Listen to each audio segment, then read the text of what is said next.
আসসালামু আলাইকুম। যারা আমার মতো ব্রয়লার মুরগি পছন্দ করে আজকের ভিডিওটা তাদের জন্য। অনেক বেশি মজা করে কিভাবে এই ব্রয়লার মুরগি রান্না করবেন আর খাওয়ার সময় মনে হবে যেন দেশি মুরগি দিয়ে ভাত খাচ্ছেন। চলুন তাহলে রেসিপি দেখে নিই।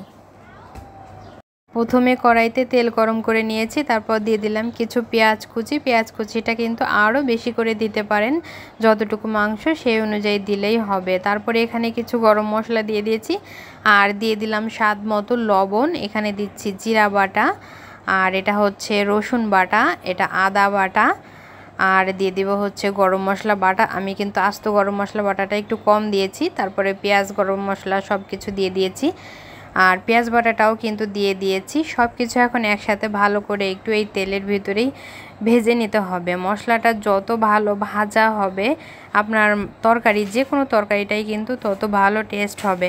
তো ভালো করে আমি একটু মশলাটা ভেজে নিয়েছি। তারপরে মশলাটা যাতে পুড়ে না যায় এজন্য আমি এখানে সামান্য পানি দিয়ে দিলাম।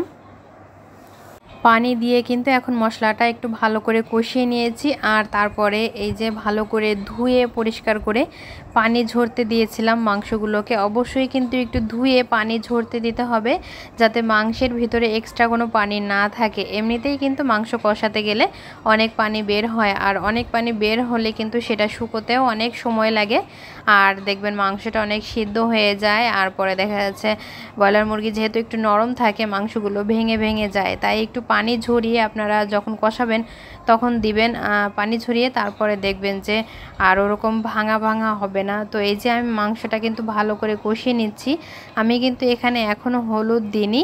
তো মাংসটা প্রায় কষানো শেষ পর্যায়ে আমি এখন এখানে হলুদ দিয়ে দিব।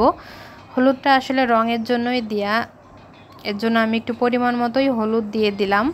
তো দিয়ে ভালো করে একটু মিশিয়ে নিব। মিশিয়ে ভালো করে একটু কষানো হয়ে গেলে দেখুন কষানোর সময় দেখতে কতটা ইয়ামি লাগছে, আর এটা মনেই হচ্ছে না যে আমি ব্রয়লার মুরগি রান্না করছি। আর ঘ্রাণটা এত সুন্দর বের হয়েছে, আশেপাশের মানুষ কিন্তু এমনিতেই জড়ো হয়ে যাবে এরকম ব্রয়লার মুরগির যদি রান্না করেন আপনারা। তো যাই হোক আমি ভালো করে একটু নাড়িয়ে চাড়িয়ে কষিয়ে নিয়েছি। আর এই তো তারপরে একটু ঝোলের পানি দিয়ে দিয়েছি। আর আমি কিন্তু এখানে কোনো আলু দিইনি। ব্রয়লার মুরগিতে আসলে আলু দিলে মুরগির যে আসলে একটা টেস্ট ওইটা একটু নষ্ট হয়ে যায়। তো এই যে ঝোলের পানিটা উতলিয়ে একটু 10 মিনিট জাল করে নিয়েছি, হয়ে গেছে।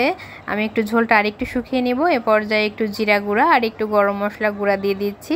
এখন ভালো করে একটু এই গরম মশলাগুলো একটু মানে মাংসের সাথে মিশাই দিব, তাহলেই হয়ে যাবে।